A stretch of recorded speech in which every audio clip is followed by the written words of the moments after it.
Hey friends, it's me Jenny, and today I wanted to go over Photoshop really quickly and pretty much just tell you everything that I know about Photoshop. It's actually a pretty hot summer day and I have the door open. I apologize in advance for that loud traffic outside, but it's just too hot, so doors open, traffic's loud.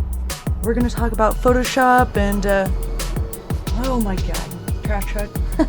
Luckily we got stoplights. Between stoplights the traffic isn't nearly as loud. When you first open up Photoshop, you can open up one of your recent files from right here in the viewer, or you can go to File and open Recent and search by the name of your file, or you can go to Open under File, and this is the other way I usually go to find my recent projects and open it that way. That photo is actually not original. This photo is so cute, but this is the screenshot is not original. It's just off Google. We'll use this adorable little coffee as an example. Maybe I'll just tell you exactly what I do. Like, as soon as I enter up Photoshop, what I'll do is I will go over here to my layers, and if you don't see this panel that says layers, then just go over here to window, and then you can check on and off any of these windows. So it was already on, so it disappeared. And if you forget, yeah, layers, and you'll see there's a little lock symbol right there, and you can either click it off right there, and you can turn it off by just clicking on it, but then you can turn it back on by pressing this right here. I usually take it off to start because I like to duplicate my layer, and I did that by holding down the Alt key while dragging my mouse. Press Alt, click and drag with your mouse on the layer that you want to duplicate. Or if you forget that, then you can right click on your layer and say, if you forget that shortcut, then you can just right click on it and say duplicate layer, and you can name it whatever you want. I'll just say, sometimes I'll say back for backup, and I'll drag it to the bottom. I'll make my duplicate, then I'll lock it, and then I'll even turn it off. And sometimes I'll make a couple of duplicates, and this one's my back, my original layer, and that way if I totally screw up my project, then I have a backup right there. Also, you want to make sure to save your file, and make sure to save periodically, because even if you have a nice powerful computer, you never know, there could be a power outage, or I don't know, something could happen, you may lose your work. I'll normally try to save my work no less than like every 20 minutes. I'll save my work just to make sure. A lot of people will swear by saving multiple files of that project too, because if you corrupt the file, then if you're really attached to your project, you could even go so far as to save a copy and on an external hard drive, which is what I would do. One thing you want to keep in mind when using Photoshop is your amount of disk space. I'll usually have my task manager open, and I'll just check my CPU. Say you're working on a laptop like me, then you might want to have to check this all the time. This is pretty normal. You can see that Photoshop is actually running heavier than OBS Studio. I'm just recording this for later, but OBS is running and recording, and Photoshop is working like time and a half as hard as OBS. Normally that's no problem. If you have like 3 other things going on, especially if you have like a video editing program open, then this could become something that you'll really want to keep a look. You may definitely want to keep an eye on your task manager if that's the case. So I'll just minimize that and check it if necessary later. In case you are using Windows and you don't know how to check how much space is on your computer, because Windows and other powerful programs may run heavy on your computer, and you can check it by going over here, and all these quick access things are going to look different because you're on your own computer. But now that that's closed, your Windows will probably look something like this. There's different ways to view your Windows and your files in your Windows, but I personally would just, okay, that would be how I would do it. So if you can't remember how to get to your files, how to get to your file explorer, then just go to the lower left hand corner and click on the window and type file, and it'll just come up, and you may have some options here, but you want the file explorer. You can have multiple file explorer windows open at once, and that can be really useful if you need to move your projects or assets from one file to another. Let's see, an example is, I guess I kind of have my window cropped so you can't see my taskbar at the very bottom. You can see I'm like, when I hover over this, I got stuff that comes up. To open up another file explorer window, then just right click on the file on your taskbar and press file explorer. Oh god. Okay, sometimes the windows, if they're really big, they'll try to like rearrange themselves and be all fancy for you, but you may not even want that. But anyway, there is one file right here. This thing on the right side, this panel, this is actually a preview panel, which is really helpful. So if you are ever trying to get a preview of your files, then you can just click on one of your files and see this preview. But if you don't see that preview, then go to view, and then you can choose over here whether or not you want the preview pane And or if you just want a details pane, or yeah, just go under view and then you can choose how you want to view your windows. But anyway, I just figured that I'll let you guys know. Sometimes tips like that will really help me with my workflow. To see how much space is left on your computer, and if you have a lot of like photos or videos, especially on your computer, then go over here to this PC, and when you see that it's in the red like this, then you definitely want to try to lower the amount of stuff that's on your computer. And I would normally try to take out the big files first. So if you got video files, just copy them over to an external hard drive or something. So back to Photoshop, because that's what we're here to do. After making my backup of my original layer and then making a second copy, so I've got 2 layers of the same exact image right here, then I will normally edit the one that's on top. You can, one thing that I really like about Photoshop is that you can rearrange these windows however you like. And so some of these are just floating all over the place because I just moved it over there. I was like, get out of my face, you window. So you can move that wherever is convenient for you, and everyone has their own style, but I guess I use this window and that window all the time. I guess it's kind of snapping. There's all these windows hiding, and you might be like, where's my history window? And it's just like behind those other windows. So then if you notice that your windows are just getting like too out of control, you can't find what you're looking for, then just go over to window and then arrange, and oh, look at all these different cool options. You can have all these different cool you can have all these different things in your one workspace. Wait, what are we arranging here? I think that this is if you have like several projects open at once, then it's going to arrange them like this. So what we can do is we can actually open up another image or project, and just to show an example. Oh yeah, you can choose these different windows, and these are really interesting because Photoshop did not used to have some like 3D window workspace or anything, and some of these things are a little bit new to me even. Honestly, like I have had a mouse for so long and gotten pretty good with doing art with a mouse until finally just within the last month or so we got a drawing pad. So I'm definitely going to be looking into the painting workspace, and so these are just default layouts for how Photoshop would suggest that you would use it for these different workspaces. The essentials is the default. What's the difference? The essentials is where it's just like all over the place. It looks like a mess to me, and this is in the way. I have to move that to get to my other thing here. That's my other tab. That's annoying. So I would much rather have my workspace be the graphic and web workspace. I mean, these are professionals. Adobe's been going at it for so long that, yeah, let's see. Hey Google, how long has Adobe existed? Whoa, 37 years? Whoa! Almost that age.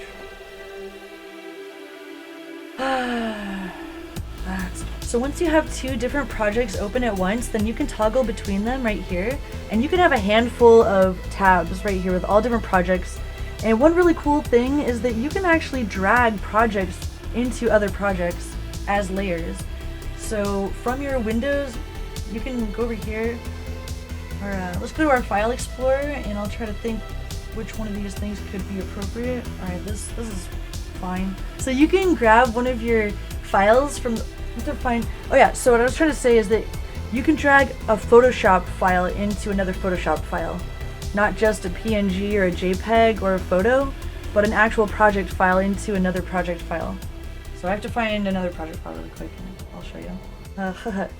One thing that I like to keep in mind when trying to get good at computer work is being as organized as possible, because the worst thing is when things are sloppy and hard to find and you make things harder on yourself than they need to be. Especially when you're learning a new program or some new skill, you're already going to have that hurdle of learning something brand new that you've never done before. I would recommend getting good organizational skills as soon as possible if you don't already have them. And not just for your desktop and your files, but also your life. Just kidding. Kind of giving myself some advice here too. Get it together, self. Just kidding.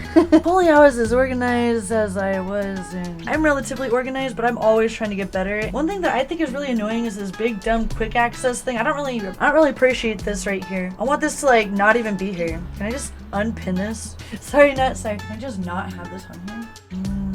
Some of the stuff I don't know. Let's just get back to the stuff that we do know. Well, one thing is going to be weird because when I drag this in here, the one is going to be way bigger.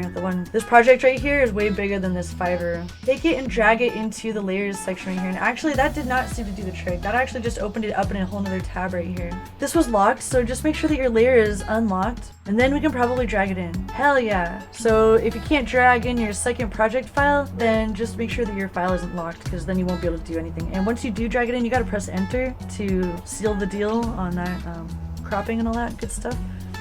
And right now they're both squares, and usually if you got snapping on, then it'll snap to the edges and it'll work just fine however it is.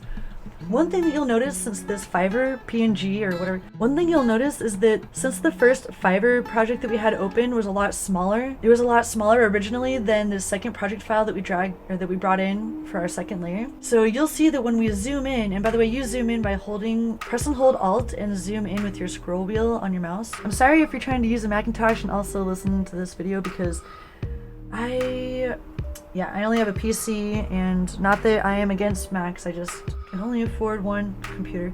So anyway, I don't have a Mac, so I can't exactly tell you all the awesome hotkeys for that. Maybe in the future I'll get some Macintosh knowledge. Whenever I'm watching tutorials, I appreciate when I hear people addressing the shortcuts for both. Okay, so anyway, the second layer is looking awful because it's a smaller resolution than the original layer, and I just wanted to show you just how bad it was by zooming in and out. And right now we're zooming in, but it looks bad not only because that second layer is bigger than the first one, but also because, as you can see as we're zooming, you can hover over the tab and see it says 444%, and so that is way bigger than what we're actually looking at. So if you want, get this back down to 100% to see what it actually is going to look like. And when you save it, you're not going to want to save it any bigger than the original file format. So I'll tell you how in a second how we're going to fix this problem with this pixelation nonsense. Terrible nightmare of pixelation that everyone hates, and like everyone has to face this at some point in their life. One of the next things I would do is just to see, like, if you don't know what size your file is, your project file, like since we have these layers together, they are the same size as the green one, since that was the original one, and we'll see how big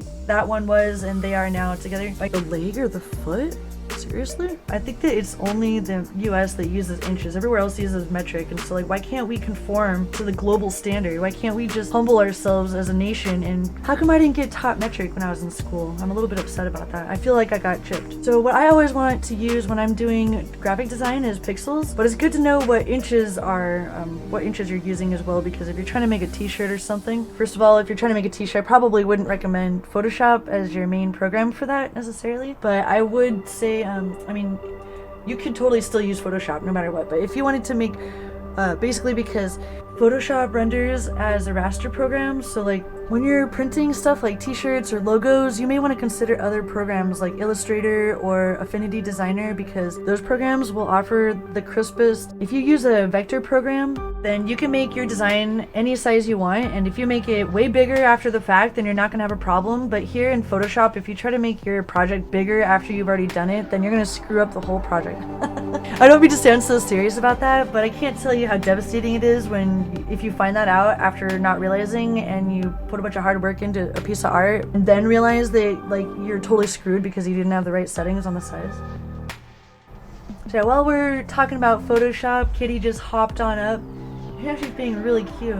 Bruno cute. She's just so angelic and she's so affectionate.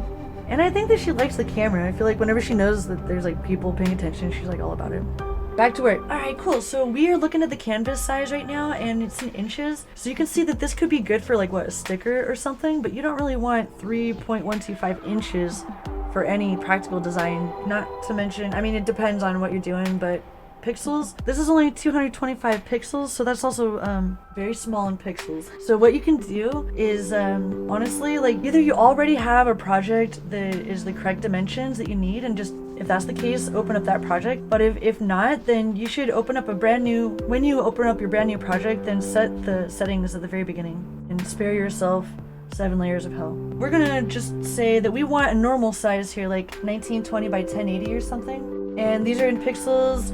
Oh, this is just the canvas size. So canvas size is gonna give you a bunch of extra space around the edges, but I was gonna like just maybe. Okay, so one thing you can do is, alright, so you can adjust the canvas size, but that's gonna add a bunch of extra space around your layers. So the image size is gonna be, anyway, if you're trying to make a real design, just make sure that this is 300. This is a square, so let's just go with 1000 by 1000. Press OK or enter. And now this is the size of the original second layer project that we had, 1000. One thing that you can do, this is cool. So when you zoom in now, you can see that it just has better quality. That's just because the resolution, we've increased the resolution. And this is the thing that you want to make sure that you do before you do your project. Anyway. One thing that you can do is edit this layer, this top layer that is a project file. You can edit it by double clicking on this little gray part, bam bam, and then it will open up next to it right here. So yeah, double click right here and there's the same exact project file. So we can edit this project right here and it'll make the updates on the other projects. So just to give you an example, this is the first project file. You can click right here for the brush, or you can click B for brush. If you see this little X, if you see this little strikeout circle thing, then that just means that you can't edit whatever you're looking at right here. This layer is locked or something. And right now we have everything selected over here. All these layers are selected, so we can't do anything on that one layer. So I'll click the very top thing, which is a folder, and you can open that folder by clicking on that arrow. But we don't need it open right now. What I'm going to do is make a new layer by clicking right here. Second icon from the right, the one right next to the trash can. Layer icon creates a new layer. And then once you then you can see that that layer is unlocked. It's not a folder, and it's something that you can draw a cute heart on it. A bunch of cute hearts, I don't even know, a bunch of swirls. You can say, I don't like my piece of art anymore, I'm just gonna scribble it all out. And then you can just turn that layer off and change your mind. Be like, wait, that was way better before I added that stuff on the layer. The benefit of having multiple layers, use as many layers as you like, because I use a ton of layers, sometimes like 100 or something layers. And I don't even want to know how many layers other professionals use, maybe not that many. I usually have like maybe 10 or 20 layers depending on what I'm doing, but sometimes as many as 100, especially if you're trying to make an animation or something. And this version of Photoshop does also have an animation timeline, so you could make an animation out of all your layers. Real quick, I'll show you how to do that. You can say View, go to Windows, Timeline, and then you have all these cool timeline animation options, and you can make a full-blown animation in Photoshop and render it out as if it's a video. I don't know why, like, for the longest time, I just didn't realize that there was even a freaking animation option in Photoshop. I used it for so long that I was just used to the things that I was using it for, and once I realized there's been certain breakthroughs at certain points in life. Like, I remember before I understood layers, and there's definitely, like, before understanding layers and after understanding layers. There's just no comparison. There's no going back. You don't want to go back to life before layers. Some things are easy.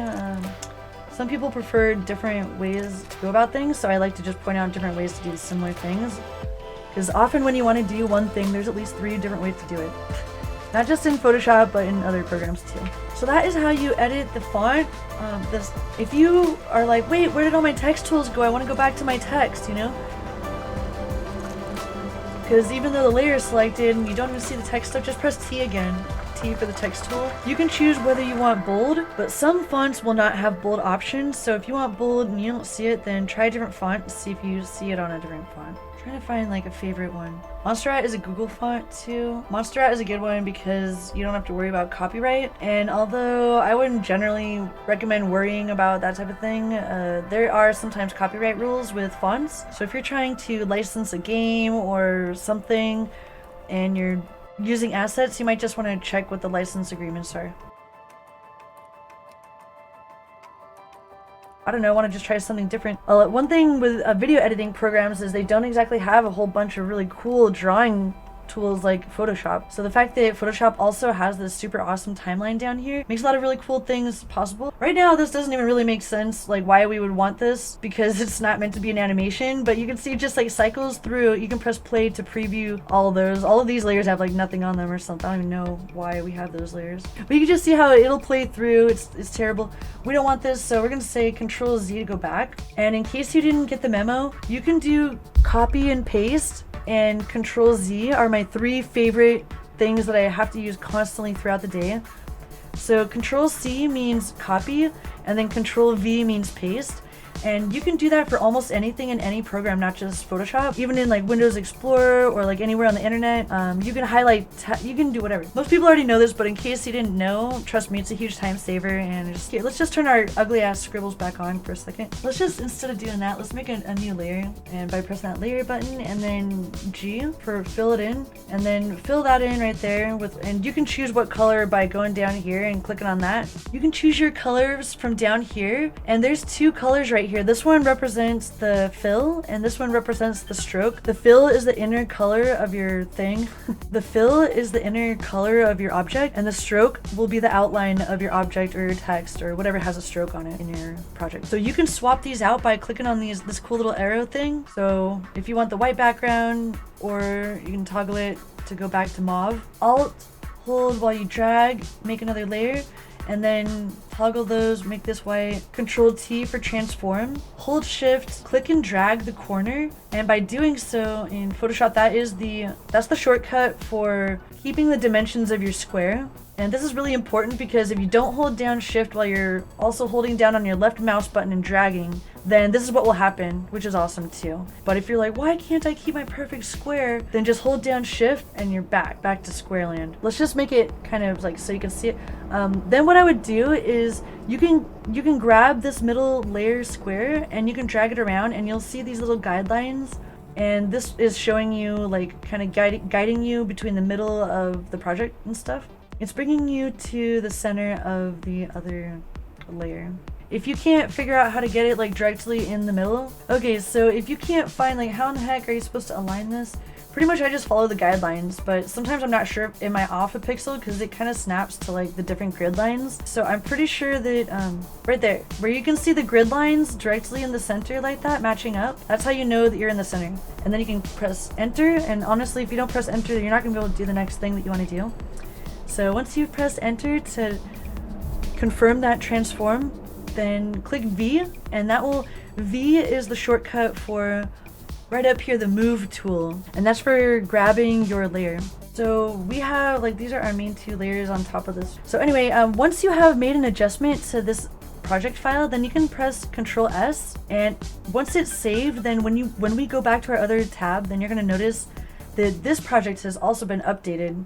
Remember this one, we had the two layers. All right, so if you're trying to grab this, it's not the very top. Like if I was just trying to grab the very top of this timeline window, you have to grab it right here in the center line, and you can drag that down to kind of minimize it, get it out of your face, or you can say close. And once again, if you forget where that is, then just go to your window, and that goes for anything that you're looking for. If you're like, where's my history, or like how do I change my color, or like where's my text, what are the other options, where's my character. I always use the character window because this is for my text, and often I'll find really cool fonts. So I'll just show you, like you can turn off this layer. We don't even really like this anymore. Let's just take off this fiber thing. We'll make another layer, delete the fiber thing, and then we'll fill this in with some other color, like I don't know, blue or something. So now we have two different layers. One of them, this one on top, is a full-blown other project over here, and we can edit this to our heart's desire. The benefit of doing this where you have a project file instead of another one is that you may want to edit certain portions of your project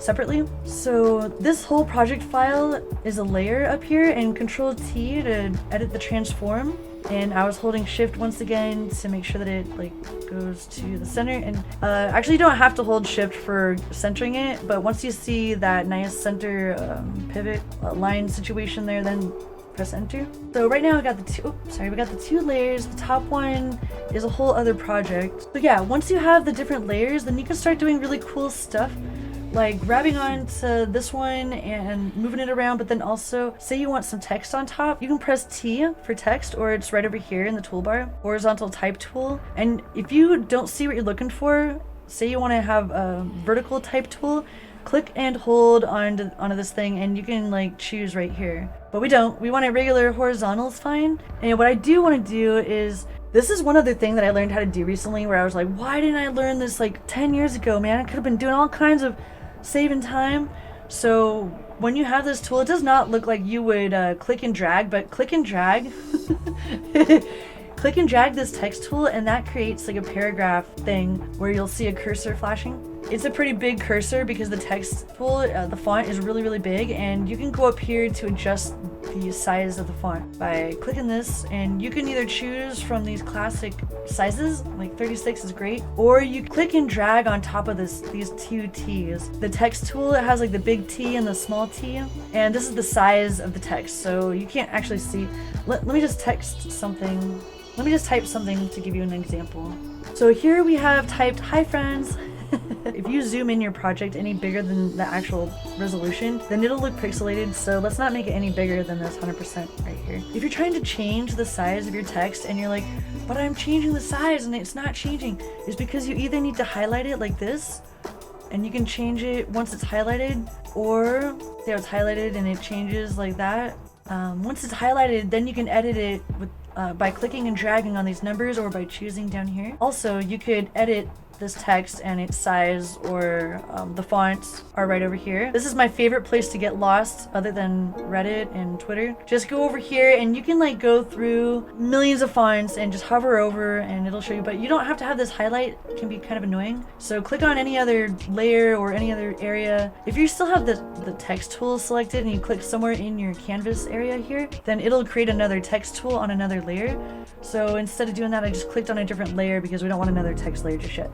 Anyway, click on this text layer so it's selected, and that way you can not have it highlighted while you try these different fonts. And you can cycle through the fonts by clicking in this little area and then using your arrow keys. And this is really helpful because you might want to just see a preview of what your particular text looks like with these awesome fonts. Because certain fonts look good with certain letters, especially when you're working with design, some of these fonts just won't look good with certain letters of the alphabet. Like an F or something, like an F might be coming down too far, like into your second line of text or something. But there's a lot of workarounds for these things. So the other way to preview the fonts is to click on that arrow and scroll down like this, and you can also do this. But there may be so many and you're like, oh, I'm scrolling for years and years. Looks like Photoshop sometimes maybe gonna crash and things. We don't want that. So you can also like go over here and just gently click on the scroll area, and you can click page by page that way. Some things are easy. Some people prefer different ways to go about things, so I like to just point out different ways to do similar things, because often when you want to do one thing, there's at least 3 different ways to do it. Not just in Photoshop, but in other programs too. So that is how you edit the font. If you are like, wait, where did all my text tools go? I want to go back to my text, you know? Because even though the layer is selected and you don't even see the text stuff, just press T again. T for the text tool. You can choose whether you want bold, but some fonts will not have bold options. So if you want bold and you don't see it, then try a different font and see if you see it on a different font. I'm gonna find like a favorite one. Montserrat is a Google font too. Montserrat is a good one because you don't have to worry about copyright. And although I wouldn't generally recommend worrying about that type of thing, there are sometimes copyright rules with fonts. So if you're trying to license a game or something and you're using assets, you might just want to check what the license agreements are. So Montserrat is a Google font and it's super boring, but it's also really helpful sometimes to have a font like this. I just press B for the select tool, and I'm going to grab onto my layer, my font layer, by just clicking Alt and drag. Control Z is go back one. So if you ever are doing things and you're trying to go back in time, like to your last actions, then press Control Z, but after the first back, then you have to press Control Alt Z to go back a second, third, fourth, and so on time.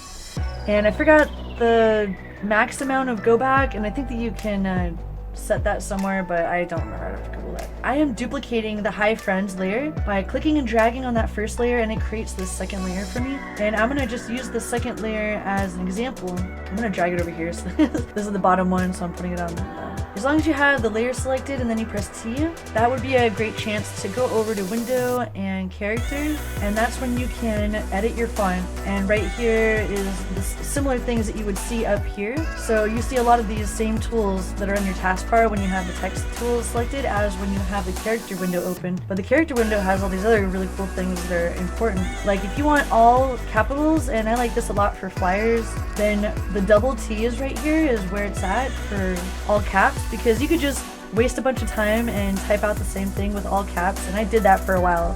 until I came to my senses and realized the typing tool. There's just so many things in here, it just takes a while to like even be able to see, you know, let alone sift through what these things mean. So I can totally empathize with anyone who is trying to learn Photoshop because it can definitely be a lot. That's the all caps tool, and also you got some other things. I haven't actually tried all of these before. That's a faux bold tool. I don't know what the difference is. That looks like you can just turn it on and off, like a nice little quick action. They got strike through and some other things. Yeah, superscript, I don't even know. Small caps? Oh, I didn't know about small caps. Why did I just discovered the double T's and just, oh man, I didn't realize that there's small and big caps. That's cool. Nice. So these are perfect for making flyers and having complementary fonts, because anyone that's ever watched any tutorials on YouTube, and admittedly I don't have any type of like art degree or anything, but I have taken some art classes and I've watched a ton of tutorials, especially from art teachers. I love to watch from really talented artists and pick up as much knowledge as I can. So a lot of artists, I've heard them say that it's a good idea not to use too many fonts, especially not busy fonts. So if you have a flyer, like maybe try to lay off like too many wild and crazy fonts, and especially if there's a bunch of, say it's a flyer and there's a bunch of bands or companies and each one has a completely different logo. So I mean, sometimes you got to work those different patterns like into your design, and you just want it to look nice and sleek and legible. And if it's for business, obviously you'll want it to be as clear as possible to your customers what the objective is, like what you offer, and all the necessary information that people are going to wonder and not want to have to call you to ask you personally. For me, when it comes to business, like the easier the companies or products will make it for me to do things like the user interface or just the okay, so one other really important thing for flyers or business banners or anything like that is you're going to want to know about the FX for your layers. So we got the layers, we got the text, and the next thing you'll definitely want to know how to do is add cool effects to your layers. By the way, there's all these cool shape tools over here, and they're kind of self-explanatory, but I usually only use them when I need them, so not all the time. But you can just click and drag just like we do with the text tool, and that'll create a smart object, and it may cover up your font because the font is the same exact color. Cool, we got a rectangle. We'll have the rectangle there, it's fine. T for text tool, click, and sometimes double clicking on your text will grab it all, or triple click all at once. Sometimes it'll bring up those little anyway, we're just trying to change the color of our text. Another way, like I was saying, you don't actually have to select that text, but to change the color you either need to select it or you need to click off of it and then click on the text layer, and then you can change the color from over here, or over here in the character. So notice how many cool options you have to do the same thing. The good news about that is that if you forget how to do it, there's like 3 other potential ways to remember. Say you want to make your text exactly as big as your box or something. By the way, this text tool, now that we have this font inside this text box, and you can totally edit the text box by grabbing the edges of it like this. And so you can make this, say you need to fit a certain dimension for this first line, and so there you got it right there. The thing that I noticed is that you can do it like this and click and drag up here, but it won't give you the preview unless you have it selected with the text tool. And I still don't understand what all those are, but get your text selected and then you can change the size. You can see how the text box will constrain your text. So each line you can decide like where you want it to be. The text tool really helps me decide where my stuff is going to be. So say I got this box of text right here. Say I want one that's really similar just beneath it. Pretty much it's so easy to edit that like you don't even have to like worry about it. You can change it at any point, and it's really easy to get to your other layers. You just gotta like click off and then click back on. And sometimes you just gotta like alt and scroll for zoom. You know what I really like in other programs that I do not see here in Photoshop is when you can like click and drag the canvas itself and drag the portion of your canvas around. I don't know why, but it really helps me with moving my picture around the screen sometimes. I mean, usually as big as it can be, pretty much, or like being able to like get to my windows with all these settings and stuff as fast as I can. Once you have all these windows just how you like them, like say you want to make a template, like this could be a square for your Instagram or something. So we want to make a square Instagram template, or I mean you can use this for any other. So yeah, it just depends on how you want it to be. And you don't have to obsess over the cool text box. Also, once you have a layer that is however you want it, you can say Control-T, and this actually edits the transform. So say we wanted this smaller and we're using the transform this time. And also I want the text to be a different color, like this or something, I don't know.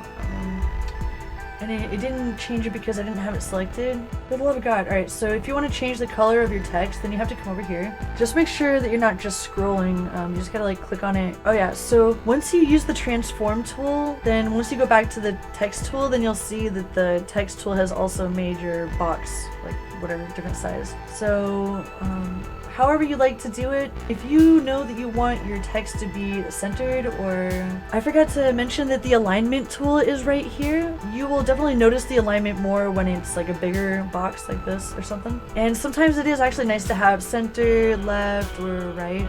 Alright, so anyway, I was just trying to give an example of using the transform for the text and how it'll change the bounding box for the text if you use the transform tool. This isn't exactly a design course, this is just like Photoshop, so I'm just gonna rush through and try to give you the last few tips here.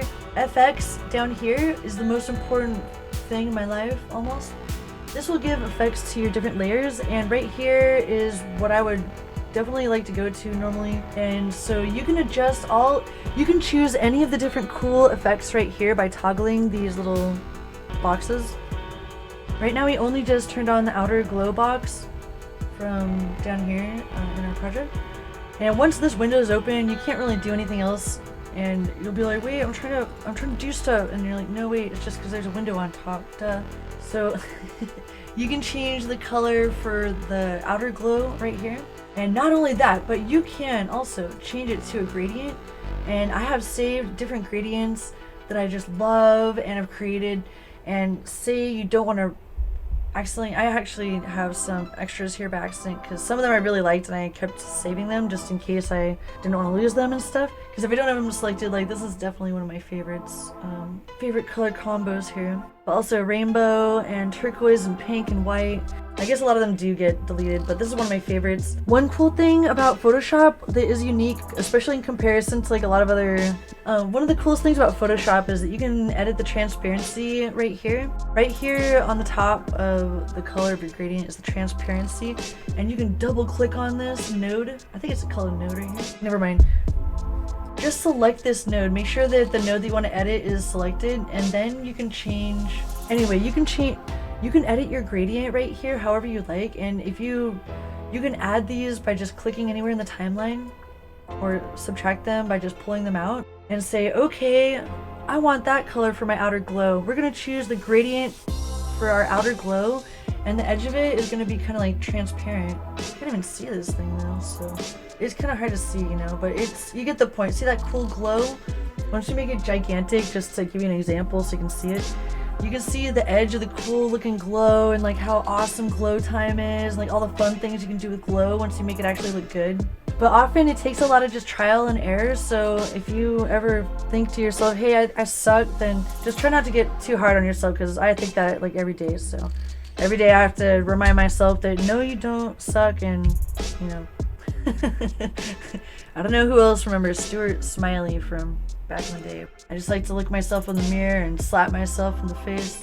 So this is my cool glow, and you can adjust the spread with this right here, and the size with this. It can look as cool or as bad as you want it. And then you can say, actually, I don't want the outer glow, but I still want some other thing. How about a stroke? This is something that people always want to know, like how to do a stroke around their body or how to do a stroke around their text.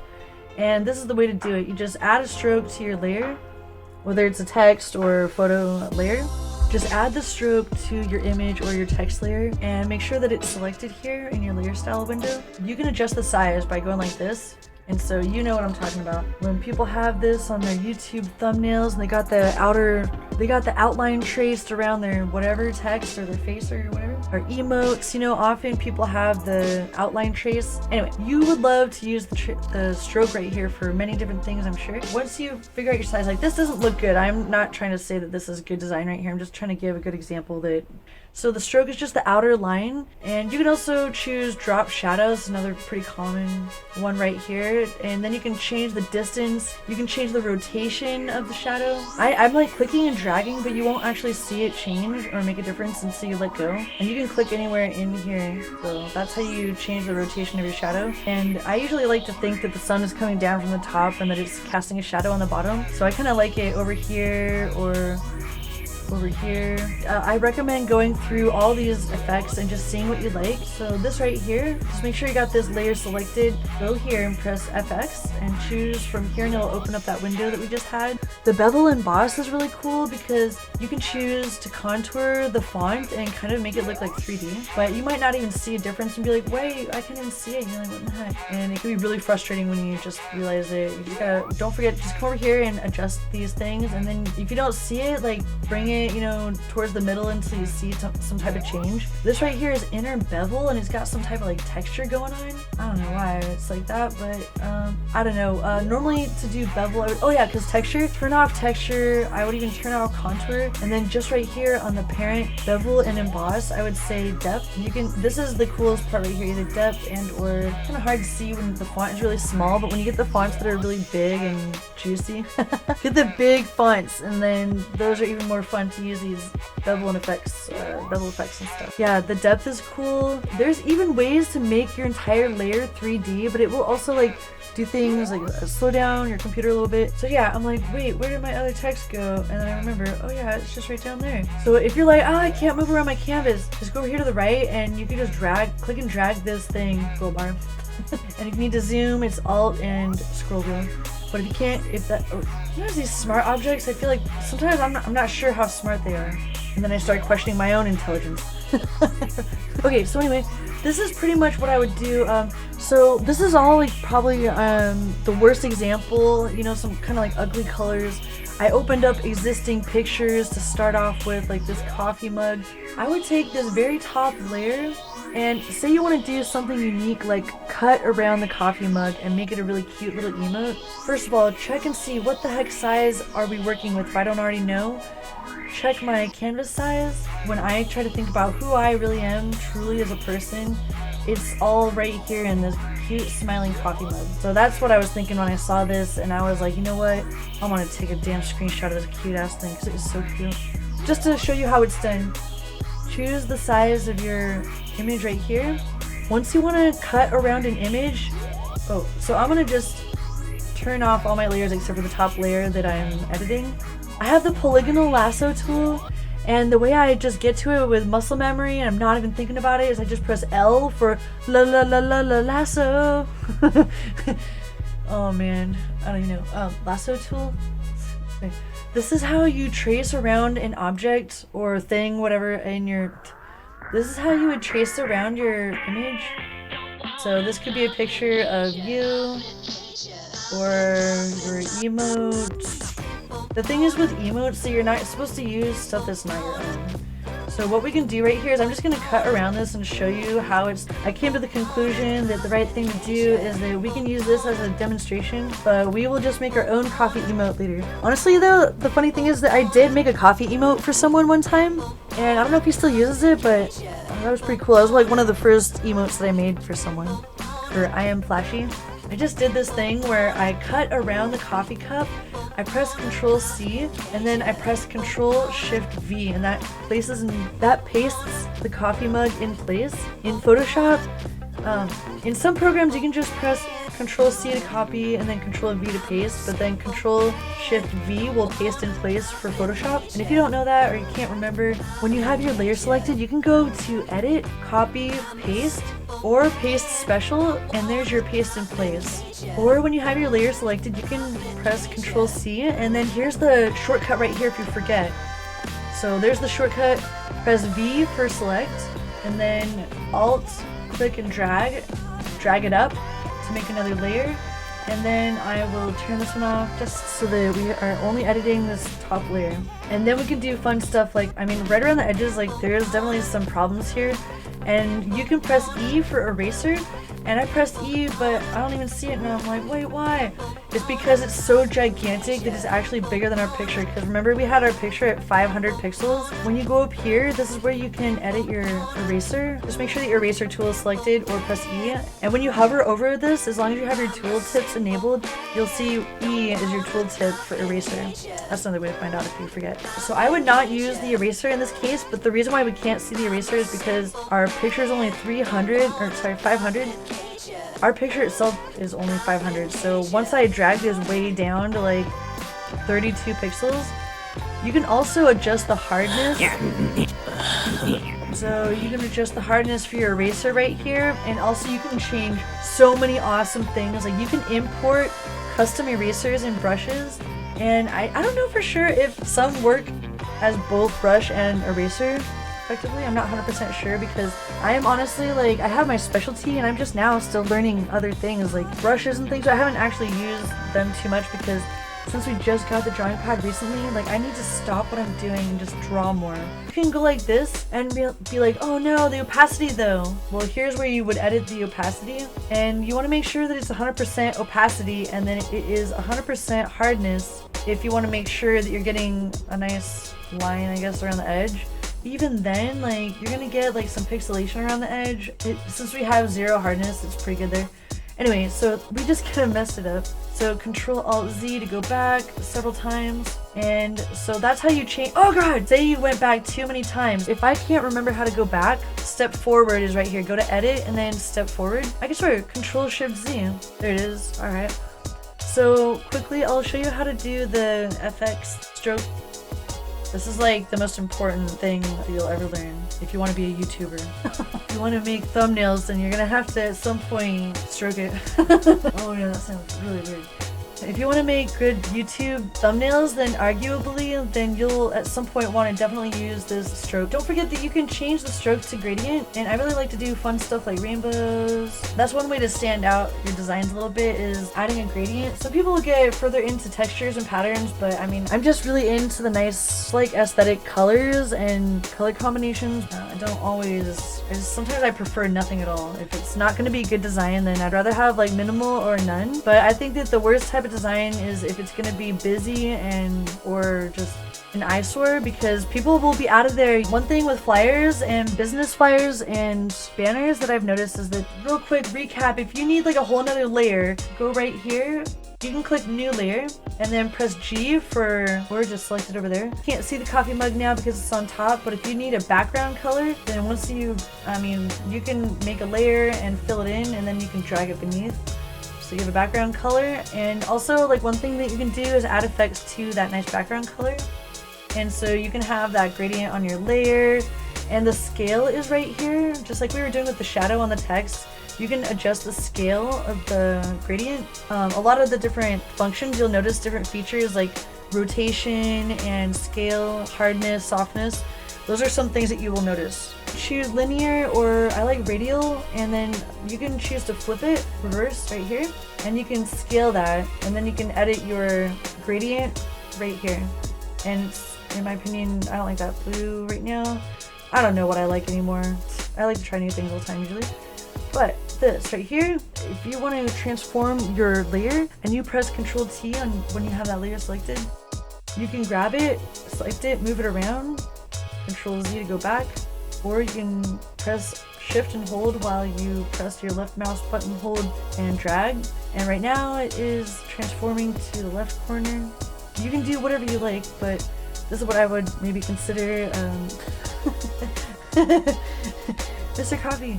So this may not be the best design necessarily, but this gives you a good idea of how to scale your objects. Also, Control C, Control V, copy and pasting layers within files, you can do that too. So say I wanted these 2 layers, then I can press 1, press and hold Control and select the other layers that you want, or you can like press and hold Shift while you select like a whole bunch of layers. But we definitely only just want the top 2 layers, and then Control C, go back to where you want to paste it, and then wherever you want them pasted, click on the layer below. So we want them pasted right on top of the pink one. Oh wait, so that project was a lot bigger still, so if it does this where it's like gigantic, once you've pasted those layers in this project, then press Control T again, press hold Shift, drag. One thing that I would also recommend, like this isn't probably the best, this is definitely not still the best design or anything, I'm just trying to give examples of how to use the tools in Photoshop. But yeah, Alt, Shift, click, I got 2 of these now, they have the stroke. You can cycle through these, once you select one, then use the arrow up and down keys. Sometimes I'll go to the top one, like darken, and then I'll press down, and I'll cycle through the different layer styles. And these are really awesome. I just really love using the layer styles like big time. Say we got this right here. We got this other one. You can see how it's kind of transparent on the one, but not the other. It's because we have that layer style. Change the layer style by clicking any one of those, and then you can cycle through them by doing this. I mean, you can also scroll through here, or you can just choose them by going. Color dodge is awesome, and overlay is awesome. I use these all the time, and lighten is awesome. Multiply. Some of them get real dark. One thing that's good to know about these layer styles is these are also in OBS and other cool programs. So you may become familiar with overlay, soft light, vivid light. In Blender or in Unity, you'll see these settings in game development software as well. So it's really good to learn these different things and what they look like, because then when you see these words like linear light or screen, then you might remember what screen looked like in your Photoshop file when you're in some other project. Like, you can go over here to the, not just the opacity, we can see maybe like side by side what they look like. Which one? So overlay is, I don't know what it is, like all the time I find myself using overlay. I love overlay. Lighten is one of my favorites. I'll just turn off these blocks for a moment. Alright, so anyway, you get the idea. Really fun layer styles, and you can use these layer styles on your text layers as well. There's a lot of cool tools around here. You can not only make those shapes like we were talking about earlier, there's a brush tool for drawing, there's the animation timeline for animating, there's the eraser tool, there's the pen tool, there's the magic wand, there's the lasso, there's the select tool. There's all these things, and honestly, there's not enough hours in the day to get through it all. There's just so much, and like I've been trying to learn over years, and I've learned only as much as I have, and I'll be the first one to admit that I can't wait to learn more too. So I know that I've got a lot to learn still. Here's the eyedropper tool. Like sometimes you'll need that for getting a color for your color palettes. So that's just the basics. That's all I have for now. But I hope that helps, and let me know if you have any other specific questions about Photoshop, and I am more than happy to go more in depth about this later. Honestly, it took me forever to learn this, and I wish that someone could have just sat me down and told me the fastest way to learn Photoshop. And with the internet, it's cool to see that people have access to really fast, good tutorials. People are able to learn a lot faster than ever before. So now's our chance to seize the moment and learn as much as we can online, especially with the pandemic afoot. I know everyone's like kicked into gear trying to get their own projects up off the ground, myself included. Even if you already have a nice successful business, it's always nice to have some backups and some backup skills. And if you haven't already gotten yourself a computer or at least a laptop, I would recommend getting at least a laptop that can handle doing photos and video editing, because I truly believe that is the future. And especially for people that can't afford very much, then I would definitely say a laptop is a very valuable investment, as is school and whatnot. But with everything going on and everything is so unsure, that I would say that if you can afford to get a laptop, then go for it. And I've been having a blast using my laptop for all kinds of work from home stuff. So let me know if you have any questions about Photoshop, Blender, which I'm just starting to learn, but I can help with answering beginner questions. Unity, same thing. I can definitely help anyone get started with a Unity project or a Blender project, but for anything that's intermediate or advanced, yeah, you're on your own. I definitely Google a lot constantly when I'm learning new programs and while I'm doing work, because even if I already know for the most part a program, like there's always things that I need to learn to apply to whatever project that I'm learning and doing at the time. Here's another way to quickly get to swatches, and if you don't see the color tab, you can also choose colors here. Sometimes adding color to things can be tricky. So, and also when you add layer style effects over here, that can override the color that you choose over here. So if you choose a color for your layer and then you add an effect over it, then you might not see the effect if you do it wrong. So try not to fuck up. And I don't know, be nice to your loved ones, hug your cat, try not to cough on any babies. That's probably all for now.